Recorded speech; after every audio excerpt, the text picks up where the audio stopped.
Welcome, impactful parents. Today we're going to be talking about how can I manage all the things and not drive myself completely nuts. Hello, my name is Christina Campos. I'm founder of The Impactful Parent, and I help parents of school-age children turn their chaos into connection with their adolescent. I am a mom of 4 kids, a teacher that has taught every grade from preschool through high school. And today I help moms and dads like yourself to navigate that exhausting, confusing, frustrating, and rewarding world of parenting. So welcome to The Impactful Parent. Now let me introduce you to my co-host and my best friend, Melissa Clark. Melissa is a mom of 3 and has been a teacher, a social worker, and a therapist. But Melissa found her true calling with Gestalt coaching. And today, Melissa helps people heal past wounds and step into their best self with the Gestalt method of therapy.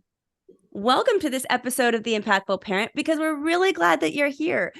Today's episode is all about how can I manage all the things and not drive myself nuts?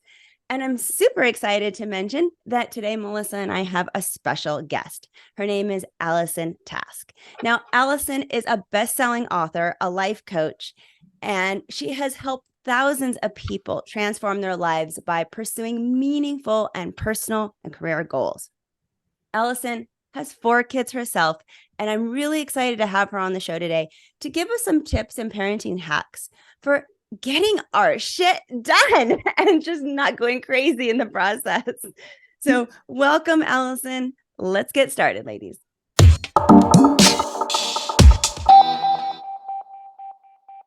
How do we even approach this question of managing all the things? You know, it's so funny when I was listening to you give this beautiful, energetic preview to your show and saying all the things, and you just said it again, right? All the things. My first thought is, what do you drop? My best friend is a doctor, and she does end of life care, right? She's all about triage. What's most important right now, and what can wait? And so when I hear you say all the things as we're entering, into the holiday season, I think, all right, what can you take off the list? What can you say no to? So that's always the first thing, right? Always the first thing is what's absolutely important, what doesn't have to happen, right? What gifts can I do a little bit lighter? What parts of the meal can I skip? What social obligations can I say no thank you to? Because in the end, I'm more depleted than filled. So first, how do we get leaner, right? And then when we see what we're left with, how do we become more efficient? For some reason, it seems like carpools have gone the way of the wayside. I remember when I was little, I was carpooling all the time. That seems to not be happening anymore. Maybe people are hiring their own nannies. Maybe people just, I know people don't have more time. So it's interesting to think of what you cannot do and then what you can optimize for the things you do want to do. So to continue on with that, are there specific tips or hacks that you have for parents? Like, I love the carpooling idea, but something really specific like that to help generate more ideas of how we can make things more efficient and intentional with our time. Well, efficient and intentional to me are pretty different things. So let's do one at a time. And I'm just going to go with intentional because I like that more. So there's a lot of people, I pick up my kids from school every day, and I do it because I chose a school. We're in an elementary school. It's a public elementary school, but it has this huge backyard, right? It's a huge yard, big soccer field, multiple soccer games going on at a time. And I think it is a great perk of that school to have that physical space, right? Where I live in the suburbs, there are parks, but they're underutilized because from what I can tell, a lot of people are inside playing games, not so much outside. But when my kids burst out of school, and they do, they're there with all their friends who've similarly bursted out of school. So today I will bring a soccer ball and a football and see how long we can stay there. Sometimes it's half an hour, sometimes it's an hour and a half. The weather's good today, right? So it's probably going to be a long day. So I'm going to be very intentional about the school we went to, the physical space we have, the other children there, and I'm going to be intentional about using that space. So if you choose to pick your kids up from school and you want to be intentional about it, enjoy it. Right? If you don't enjoy it, don't do it. The things that you find yourself resisting, find someone else to do them, find another way to get them done, and make the things that you choose to do things you are enjoying doing. So that's what I would say about intentionality. Efficiency. is a different thing, right? We two of us here have 4 kids. Melissa, I'm not sure how many children you have. Also Yeah, 3. Okay, good. So everyone's outnumbered between the parents and the children. So an efficiency is, y'all want to play sports? Pick the same sports to play, right? Pick similar sports so we can do it. I have twins. So when my twins play the same sport, life just became a whole lot easier for me. I have a rule. You can play 2 sports a season. That's it. I have 3 children in the home now. 2 times 3 equals 6. That's 6 sports throughout the week that I'm getting you to multiple practices, multiple things. That's my limit. My kid wants to play more. You can do 1 travel and 1 rec. That's it, right? So that's putting boundaries and limits. I remember hearing once Michelle Obama said, you will play 2 sports, you will engage in 2 arts. I pick one, you pick one. I'm not as badass as Michelle Obama, so I'm okay with just limiting it to 2 and 2.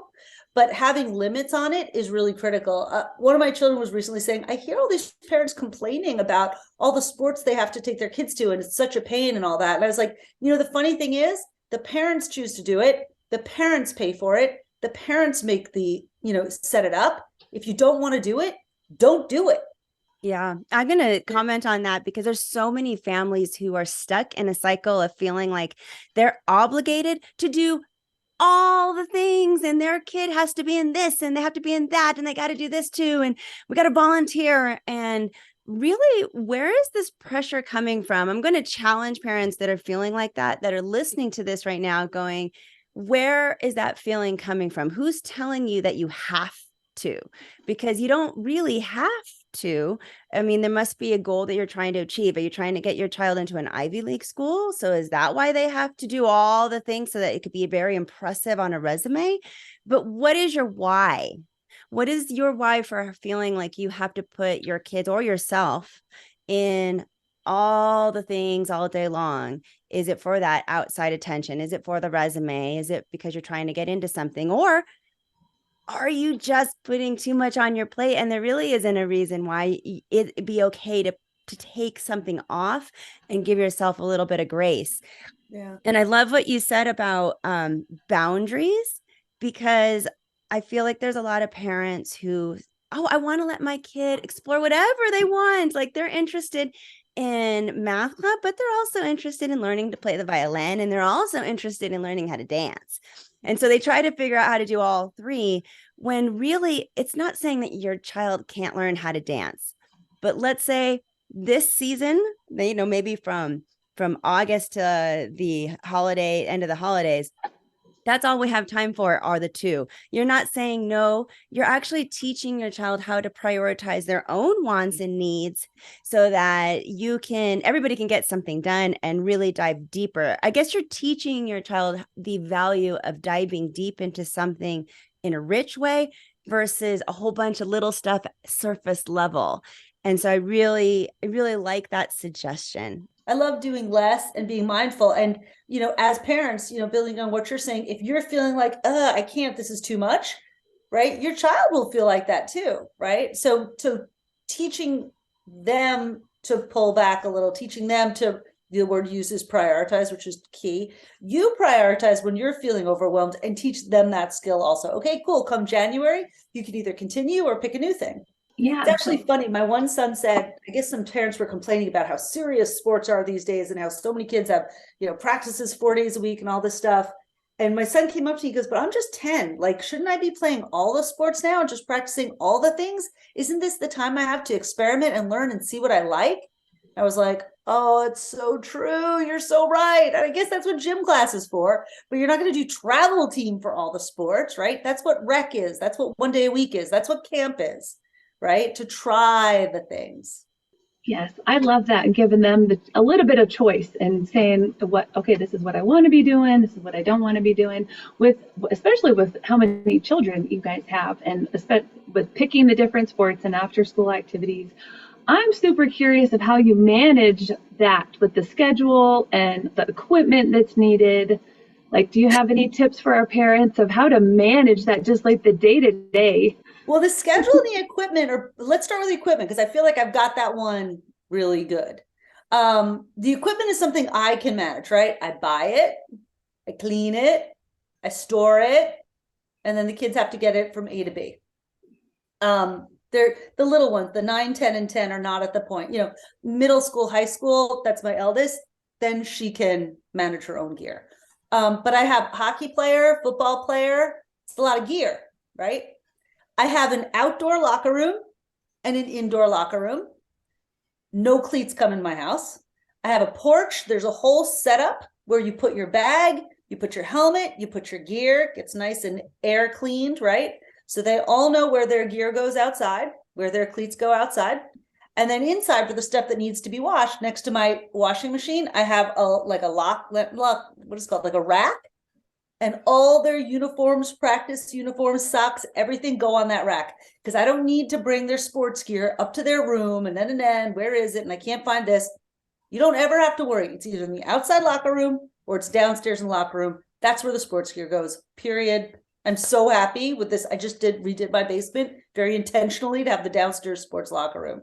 Works for me. Comes out of the laundry right there. Here we go. So that's that. The other question was managing practices. So I will favor the more well-organized sports. If you decide to change practice on me last minute, I may or may not get there. And there are some sports that are, volunteer run that just are a little bit more haphazard and casual. My son's football games, we don't know until the Thursday or Friday before a Sunday game when the game is. Okay, football is really important to my kids, so I block that off on all Sunday is blocked. When you tell me the game is, we'll get to the game, and the rest of Sunday, we're just not going to make plans for eight Saturdays during the year. So that's my choice. I make ease for myself. I tell my kids every season, you have a lead sport and a support sport. And the lead sport gets at least 2 practices a week, and the support sport gets whatever we can fit in. But we have to we have the priority before the season even starts. So we don't have to wonder which do we do. We already know. If your sport has 3 practices a week, you can make 2 because that's reasonable. And then I hustle to get there. I have made my schedule so that my day starts at 7. My day ends at 2:15. I'm at school at 2:30 and I do the afternoon. And I'm like a little Tetris master with my kids' schedule and driving them places and stuff like that. And I've just got it locked in. And if a play date works, it does. And if it doesn't, it's not happening because these are the priorities we made. And we'll see you on Sunday whenever football isn't. So I hear you saying routine, like that it's structure. My guess is that in order to stay as organized and on top of things as you are, your life is pretty regimented. You have things set up so kids know exactly where to put their stuff when they come in from the house. I would imagine that you get out of the house pretty much at a scheduled time every single day and come back probably very similar. And on the outside, that might look really, really boring to do the same thing all the time, every single day. But from the inside, that makes you efficient and your kids know exactly what's expected of them. And it has less fights in the house because now they know what to do. And I would imagine that from the inside now you have more time for yourself because things take less time because now you're not nagging as much. No. And I would imagine that it looks like, this is just from creating a really solid routine with your kids. Yeah. And routine is so underestimated by parents. I say it over and over again. If you've been listening to me for any time, I'm always like routine because it does alleviate so many arguments. It does free up time in your schedule. And more than anything, it gives kids security, that feeling of safety, because they know what is expected of them. When they don't know, that's when chaos ensues. That's when they don't really understand what's expected of them. Now they get anxiety. They start to get really anxious. Routine, although from the outside is boring as heck, from the inside, it can make your life so much more efficient. So is there any part of, or anything particular, a part of your routine that you're like, yeah, everybody needs this? Oh, that's really good. Before I answer that, I just want to say part of that I learned from classroom teachers, right? Since you've both done that. When I would walk into preschool and the children knew where their snack went and knew their coat went and knew where their book bag went, I'm like, we can do this at home. Because the only way these teachers can have fun and teach and learn and grow is if they pass the responsibility for things onto the children. And so I thought that was like this majestic symphony of structure that powered the fun, that powered the joy. So once that thing's on, like once you know where your coat goes, once you know where your keys go, you don't think about it, you don't sweat it, you don't stress leaving the house, everything's cool. So I marveled at preschool generals, teachers, and all teachers in general, but getting a group of, 15 or 20 kids to enter a space, right? Entries and exits, they made it so streamlined, and I really appreciated that. So something I have that everybody should have. Well, it's funny, every phase is so different, and as your kids grow, they can do their own things. So I think this year they're really good at cooking. They're better at cooking their own breakfasts, eggs, toast, whatever. They're good at making their own snacks. So test the limits of what your kids are ready to do and let them do it. My one kid's a hockey player. He could tie his hockey skates. Most kids in the locker room can't. They don't want to. They're not there yet. But look around at peer parents. I just found out, like, all these kids, my kids always take showers at night. All these other kids are taking showers in the morning. I was like, oh, that's interesting. If they're up early, that is a better time for them. So it's just always like tweaking your system and seeing what your kids are ready for now, right? My kids are 10 and 9. When I think about them driving, I get like way freaked out, right? That's 2 steps too many. That's 6 years. They're not there yet, but they are ready for some middle steps. Independence, right? Pretty early, I let them walk to the library on their own, walk to town. The last few years, they've been walking into town on their own, taking their money, making their own choices, right? 2nd grade, 3rd grade, I allowed them that privilege. So whenever you can, challenge yourself to say, what might the next developmental move be? What might the next independent move be? Doing laundry. I have one child who folds laundry like a champ, one who empties the dishwasher like a champ. Like, all those things, start having them be part of it, because it's empowering and it's really good for them and you. Absolutely. That's teaching responsibility, and it is empowering, truly empowering your children. I mean, the goal is for us not to take care of them after the age of 18 if we can possibly help it. We want them to be independent young adults. And how else do we do that unless we allow them to do that? They got to practice underneath our care so that they're ready to hit the show running once they're ready to leave the nest. Well, that brings me to my last question, and that's about mom guilt. Because when moms can't do all of the things, we experience mom guilt. It's horrible. We start to get depressed. We feel less. It's really bothersome because we think that other moms are doing so much better. Why can't I? So we start to experience this mom guilt of I'm not hitting the par. I'm not getting as much done as I need to get done. And if I'm a mom and I'm listening to this and I just haven't gotten those routines and systems put into place yet to help me get all the things done, I'm probably experiencing that. So do you have anything that you can say to mom guilt, and maybe how can we deal with that until we can, get some of these systems into place? Well, I love you bringing that up. It's a really important topic. And it's, the question I would ask is, are you feeling mom guilt because you're doing less than your neighbor? Or are you feeling mom guilt because you're feeling like you're doing less than you're capable of doing, right? So if you're doing less than your neighbor, look at your neighbor. For example, I'm not good at throwing parties. I'm not good at giving gifts. I'm not good at doing art and having a mess in the house. Like, I know some things I'm not good at doing, but like, other moms are so good at crafts and host these amazing parties. And I go to them and I am so grateful, but I don't put the pressure on myself to do it because I just know it's not my skill.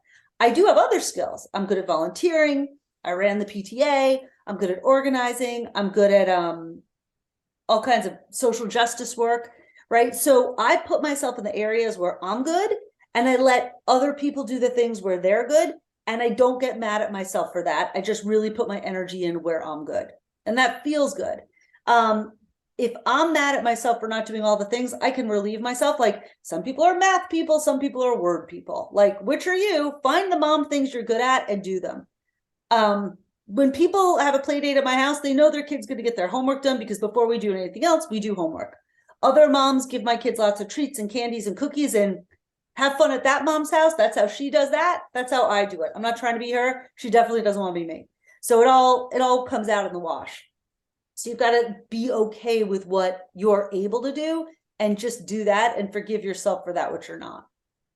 Yeah, really stepping into who you are and not who you aren't.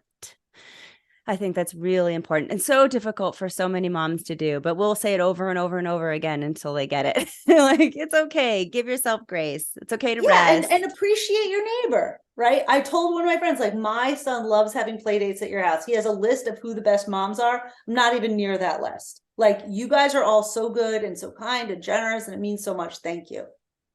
Now, if people are resonating with everything that you're saying, you are a coach and you are an author. So tell us, how can people get more of you? Well, thank you. So I try to keep it simple. I have one portal to me. My name is Allison Task, and that's also my website. So it's AllisonTask.com.